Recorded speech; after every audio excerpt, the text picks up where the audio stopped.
மக்களே மறந்தும் கூட சிக்கனுடைய இந்தந்த பாகங்களை தயவு செஞ்சு சாப்பிட்றாதீங்க. இது பின்னாடி பெரிய ஆபத்துகளை கொடுக்கும். ஸோ அப்படி எந்தெந்த பாகங்களை சாப்பிடக்கூடாது அப்படின்னு இந்த வீடியோவில் நான் உங்களுக்கு டீட்டெயில்டாக சொல்கிறேன். கோழியுடைய தோல்ல அதிக அளவு கொழுப்பு மற்றும் கலோரிகள் இருக்குங்க.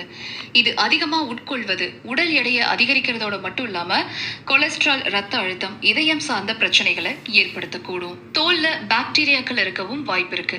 சரியா சமைக்கலன்னா அது குடல் பிரச்சனைகளையும் ஏற்படுத்தும். தோல் மிருதுவா இருக்கிறதால பலருக்கும் பிடிக்கும். ஆனா ஆரோக்கியத்தை கருத்தில் வச்சுக்கிட்டு தோலை சாப்பிட்றத அவாய்ட் பண்ணணும். கோழியுடைய கழுத்து பகுதியில நிணநீர் சுரப்பிகள் மற்றும் நாளமில்லா சுரப்பிகள் இருக்கு.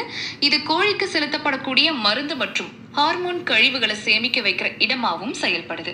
இதை சாப்பிடும்போது அந்த கழிவு பொருட்கள் மனித உடல்ல சேர்ந்து மனிதர்களுக்கு தீங்க விளைவிக்கும். அதனால கோழியுடைய கழுத்து பகுதியையும் முடிஞ்ச அளவுக்கு அவாய்ட் பண்ணுங்க.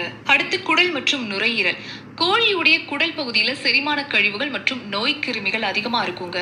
முறையா சுத்தம் செய்யாத பட்சத்துல வயிற்றுப்போக்கு, வாந்தி பிரச்சனைகள் கூட ஏற்படும். கோழியுடைய குடல்கள்ல இருக்கிற பாக்டீரியாக்கள் மனித உடலுக்குள்ள போய் ஆரோக்கியத்துக்கு தீங்கு விளைவிக்கும்.